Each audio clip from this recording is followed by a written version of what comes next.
Welcome to a show where you will hear about how our liberty is being eroded by the very people that swear an oath to protect it.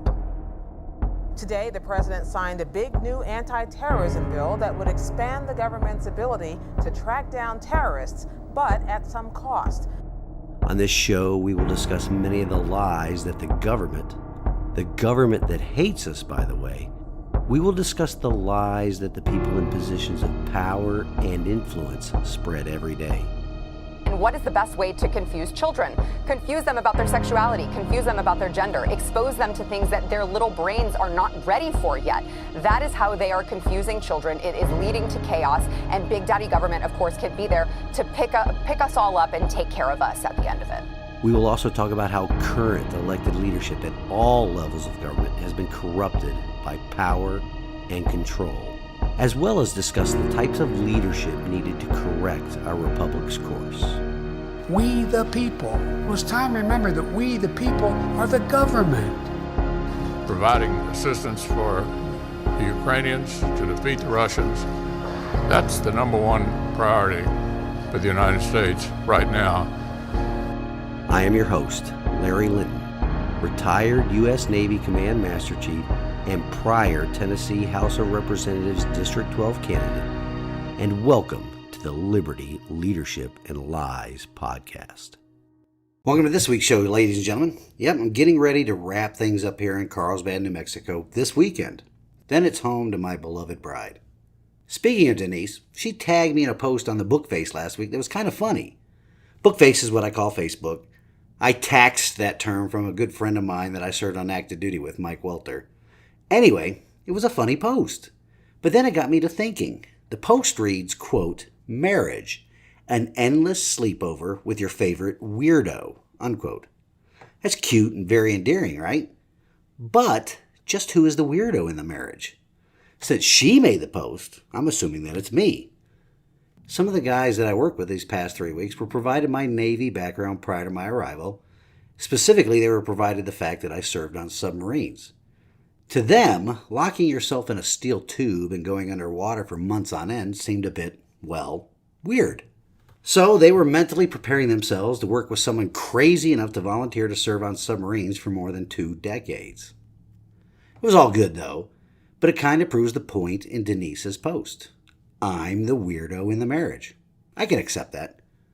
But I really enjoyed answering the guys down here their many questions about what life was like on a submarine, but also what life was like in the military. You know, that always gives me an in, so to speak, to discuss how a culture of teamwork and strict procedural compliance always kept us safe while operating beneath the waves. But like I said at the beginning, I'm finishing up the engagement this weekend, and I will be on a plane back to Tennessee and my family. I actually got to engage in some touristy stuff here this time, too. This past Sunday, I went down to Carlsbad Caverns and did the self-guided walking tour. According to my mother and my older brother, we did this a long time ago, probably around 50 years ago, which is probably why I have no recollection of it. It was pretty amazing, though. I posted some pictures up on my social media pages. Then this past Monday, I met up with a couple who also live in Sevier County that I'm connected with on Bookface. He's a fellow Navy veteran, so him, his wife, and I got together for dinner. We talked about their travels and shared some sea stories, as well as some discussion about the terrible condition of politics in the state of Tennessee and in our own Sevier County. But what are the odds on that happening, though? 2 Navy veterans, 3 Sevier County, Tennessee residents, being in the same small town in southeast New Mexico at the same time. Weird, huh? Anyway, let's move on to this week's topic of lies. I hope you all enjoyed last week's topic on leadership. It seemed to resonate with the audience, and it got a lot more traction than quite a few of my other recent episodes. This week's episode is going to piggyback on the fact that elected officials, most but not all of them, as we will hear near the end of the show, but most of them are mocking and contemptuous towards the people that elected them. Their attitude towards not only the people, but towards the constitutions of the country and the state, towards their own oaths of office, are all leading us to, or actually have led us to, this point in our nation's history, where we no longer live in a constitutional republic, but we are all actually living in a police state. The actions that not only our federal government are engaged in right now, but also our state governments, which we'll get to in a bit, but the actions by all levels of government are proving that out. The facade of liberty and freedom is nearly completely wiped away. Liberty, freedom, constitutional principles, they are quickly becoming just mere memories. The indictment and arrest of the leading political opponent to the party in power is the best evidence yet that constitutionally protected rights are ignored, that the Constitution itself is ignored, or really it's just seen as an impediment to the new aristocracy. The federal government's ambivalence towards citizens of this country, citizens dealing with a natural disaster of epic proportions where hundreds, maybe 1,000 people, including children, have perished. And the head of the executive branch initially has, quote-unquote, no comment about the situation. The child sniffer and his administration also want to tie millions of dollars of foreign aid to a bill that would provide the citizens of Maui a fraction of the same amount of money for its recovery. What our federal government is engaged in right now is normally the actions our nation used to condemn in other countries around the world. They are aiding and abetting corrupt regimes around the planet, and they have a disdain for the rule of law and the care of its own citizens. Hitler, Stalin, Khrushchev, Mussolini, Pol Pot, Mao, Castro, and dozens of other dictators, past and present, around the globe would be proud of the current occupant of the White House and the rest of the communists in our government right now. Oh, and we cannot leave out the so-called free press in this either. They have become the modern equivalent of the Soviet Pravda, propping up the corrupt regime and vilifying anybody or anything standing in their way. The very things that the communists and their useful idiot enablers in the media stated would happen under a Trump presidency are actually occurring under the ice cream connoisseurs regime. Investigate and lock up the political opponents, which is what they said President Trump would do to Hillary Clinton, is actually what the child sniffer and his George Soros-funded district attorneys are doing to Trump right now. And all the while, Hillary Clinton is cheering that on, and not from a jail cell, as we were told would happen, but she's doing it on cable networks that are the propaganda ministry for the cabal in D.C. They also said that Donald Trump would get us into World War III because of his rhetoric. Lo and behold, Creepy Joe is pushing us headlong into a confrontation with a nuclear-armed Russia. And at the same time, he is pushing Russia into a close alliance with nuclear-armed China. Donald Trump, though, no new wars or regional conflicts were started, or did our country become engaged in during the first 4 years in office. I stress the word first there on purpose. That is a record for a president of the United States of America in the modern era. The commies, useful idiots in the media cried the sky would fall on the economy and the stock market once Donald Trump was elected. Yet here we sit with inflation levels the highest in decades, and Americans' real wage increases are not keeping up with inflation, meaning every American is experiencing the stealth tax hike that is inflation. Always remember this: only government spending and printing of money causes inflation. Nothing else does. When Biden claims that he has not raised taxes on anyone making less than $400,000 a year, it is a lie. Inflation is a tax. So are the cost of living increases caused by government, quote-unquote, investments in the green energy sector. The government picking winners and losers in the private sector has an extraordinary effect on the prices we pay for everyday items. In fact, the government's involvement in the private sector is the primary mover of consumer prices. Do you think solar panels and electric vehicles would be affordable if the government did not subsidize those industries? Of course not. Those government-forced lower prices artificially drive down the prices of competitor products. The economic law of supply and demand is altered to benefit who? The government, not the consumer. Now, sure, there was a huge economic downturn during President Trump's final year in his office during his first term, but that downturn was caused by government at all levels, not market forces. Government-ordered shutdowns and mandates because of the Wuhan coronavirus did all of that. A virus, by the way, that had the assistance of the U.S. government in its creation and funding, meaning the taxpayers here in our republic, that's you and me, funded the root cause of the economic downturn as well as the resulting government's response that led to the deaths of many of its citizens. And it's about to happen again, according to the talking heads in government and media. Peachy, right? I'll leave you with this on that front, though, ladies and gentlemen. If the mandates come again, do not comply. It is only through compliance that we give them power. On the economic lies front, when Biden says inflation is going down, he is not telling the entire truth. The rate of increase in inflation is going down, but inflation is still up, way up.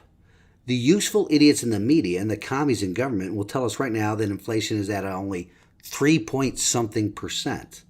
But that 3-point-something% is compared to this time last year, when it was around 8.5%.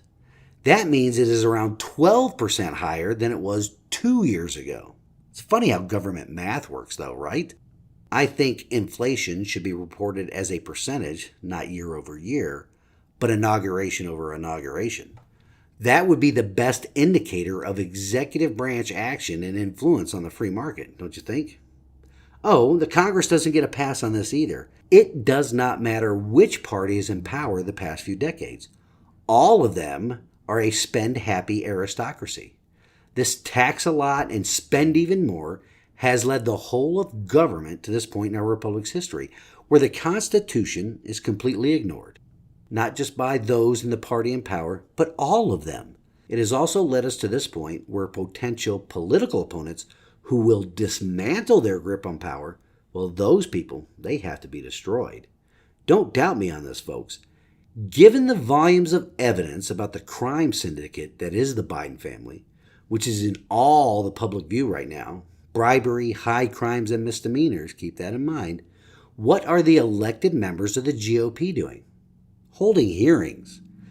Granted, those hearings are exposing more evidence, but although they continue to hold hearings and make appearances on cable news circuits, they are not doing anything about it. It reminds me of a funny meme that I've been seeing floating around out there on social media sites. If you're around my age, you may remember the cartoon Tom and Jerry show. Tom was a cat and Jerry was the mouse, and they were always outwitting and battling each other. But the meme shows Tom the cat with a bloody mouth and chewing on an apparently very dead Jerry the mouse. And it's captioned this way: "If Tom kills Jerry, the show is over." Same reason the quote-unquote other party, in this case, the other party is the feckless establishment Republicans in Congress, they never fix anything when they're in power. This is true on the federal and the state level. At the federal level, we have a usurper, a proven and admitted liar, a child predator a la his own daughter's diary, along with numerous videos of him inappropriately touching and smelling women and children. He's a traitor, a foreign agent sitting in the White House. Well, I say sitting because it's also apparent that this same person is incapable of walking, riding a bike, or going upstairs. And all of what I just mentioned has plenty of evidence, real evidence, not just the hearsay and made-up interpretations of lawbreaking that the commies have used to indict their political rival, but hard evidence, bank statements, emails, phone calls, all of it. The person that has the fake evidence and weird interpretations of the law used against them, though, well, he is indicted for exercising his constitutionally protected right of free speech and has surrendered himself for arrest 4 times so far this year. Because rest assured, that won't be the last of it either. The governors of Arizona and Michigan will surely be prompting some district attorneys in their states to follow gangland lover Fani Willis's example here pretty soon. But like I said, the controlled opposition party has real evidence, and nothing is happening. Why do you think that is, ladies and gentlemen? Well, it's because we are no longer living in a constitutional republic. It is truly a police state right now. The guardrails that the Constitution put on the government are completely ignored. Constitutionally protected rights are ignored, and people are arrested for exercising them. While traitors, child molesters, foreign agents, people that have committed bribery, high crimes, and misdemeanors are allowed to drag this country into third world banana republic oblivion. Also, while this is happening to the communist main political rival, they are also setting it up so that the numerous trials that will result from these arrests will occur during the 2024 primary election season, forcing their political opponent to be trapped in a courtroom to defend himself from the bogus charges. They have effectively jailed him to prevent him from being out on the campaign trail. It's convenient, right? Charges that come almost 3 or more years after their fraudulent indictments claim the crimes were committed, that timing isn't suspicious in the least, right? We've already discussed the actually really suspicious timing of the announcement of these indictments, all of them coming the day after news revolving around the crack addict son of the sitting president and Sleepy Joe's actual criminal behavior. But the other timing of these indictments against Donald Trump that set up court dates during the campaign season. Do you not see that that is banana republic stuff? That is police state action. The government punishing and effectively jailing their main political opponent during an election cycle. The actions of a dictator trying to maintain a facade of a free and fair election. And that is just a look at the federal level. Let's drill down to the state level. And no better example than my beloved state of Tennessee right now. A state that most people around the country firmly believes is one of those red states, where Republicans and conservatives are firmly in control of all levels of the government, where the GOP supermajority in the General Assembly and a 2-term Republican governor sit at the helm and are guiding the state and protecting us from the socialism that is creeping across the republic. Well, that is where most people would be wrong.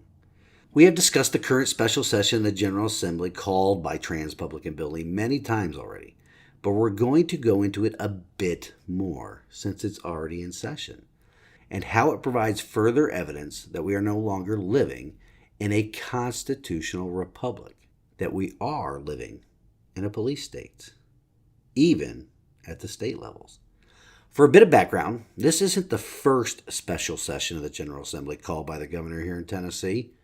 It's the third one for Bill Lee. This also gives proof to that statement that if the citizens allow the government to suspend or take away your liberty during an emergency, well, they will keep creating emergencies to do that. As a reminder, Article 3, Section 9 of Tennessee's Constitution states that the governor may, on extraordinary occasions, key word there, extraordinary, convene the General Assembly by proclamation in which he shall state specifically the purposes for which they are to convene. Given that statement, you have to ask yourself just what is the extraordinary reason behind convening this special session. Because the backdrop behind the call was the actions by a young lady that identified as transgender who walked into a Christian school and killed 3 children and 3 adults. But just like your modern typical politician, Governor Lee thought that he must do something, with that something being the passage of red flag laws here in the state of Tennessee. Also, like a modern politician, he wants to find a palatable way to get a law passed that infringes upon Tennesseans' constitutionally protected right to keep and bear arms. Unlike his previous proclamations convening a special session of the General Assembly that had 3 or 4 reasons behind the call, let's cover them a little bit. One of those proclamations was based upon the extraordinary circumstance of giving away nearly $1 billion in taxpayer dollars to a multi-billion-dollar company, Ford Motor Company. He convened a special session of the General Assembly in order to entice Ford to build a plant here in Tennessee. His Ford giveaway proclamation of September 2021 listed 5 reasons in it, 4 of which specifically deal with a bribe he was offering Ford, and the 5th dealing with how to pay for the special session. Then his next one, in January 2021, Dealing with COVID in public schools had 6 reasons. 5 dealing with COVID, and the final one on how to pay for it. The final reason, and all proclamations always deal with how to pay for the special session. But anyway, his August 2020 proclamation dealing with COVID liability for healthcare workers and first responders had 4 total, 3 dealing with the COVID issue. But as a reminder, this latest proclamation, what a doozy. 18 reasons, 17 listed for the General Assembly to consider legislation. That is more than 3 times the reasons for his previous special session proclamations. Why so many? Well, I alluded to it last week. He is throwing as much spaghetti against the wall, hoping for a bunch of it to stick. The many reasons listed also give the legislators ample wiggle room to pass something, to give the governor and the ruling elite the appearance of doing something that politicians crave. The many and quite varied reasons listed in the governor's proclamation also give him and the trans-publicans in the General Assembly ample cover to slip a red flag law in under a caption bill, which is just a bill with a title and nothing else listed when it is proposed. It's one of those artful lies we have spoken about many times before on the show, where the political class name a bill something that gives it a palatable flavor for the public to consume, but the title has nothing to do whatsoever with the language contained within the final version of the bill. By now, it should be an easily recognizable tactic that Congress and the many state legislatures around the country use, because they have been doing it for so many years now to conduct their usurpations of the people's liberty. So here's some data for you on the special session. When the governor provides 17 items for the legislature to consider, not his typical 4 or 5, it has resulted in 102 bills introduced in the Tennessee House, 14 bills introduced in the Tennessee Senate, 24 House joint resolutions, and 10 House resolutions, which don't have the force of law. Resolutions just express the sentiment of those chambers. And the same applies to the 73 Senate joint resolutions. All told, 223 proposed pieces of legislation. Many of the resolutions have absolutely zero to do with the items listed in the governor's proclamation. But again, the members of the General Assembly ignore the Constitution in their usurpations of our liberty. Now I'm hearing reports about a threat from Representative Lambert. Keep in mind that he is a declared Republican, and in addition to representing the people for the 44th House District here in Tennessee, which is made up of parts of Sumner County, he also serves as the House Republican Majority Leader. There are reports out there that he has threatened other members of the Republican caucus that none of their bills will pass in the next regular session if they voted to adjourn the special session. There's also reports that he threatened committee assignments. This man, in a leadership position within the GOP supermajority, is working to silence the constituents of other members' districts. Corruption at the highest levels, my friends. He wants this special session so bad to get some sort of red flag law passed. For what reason, we can only speculate.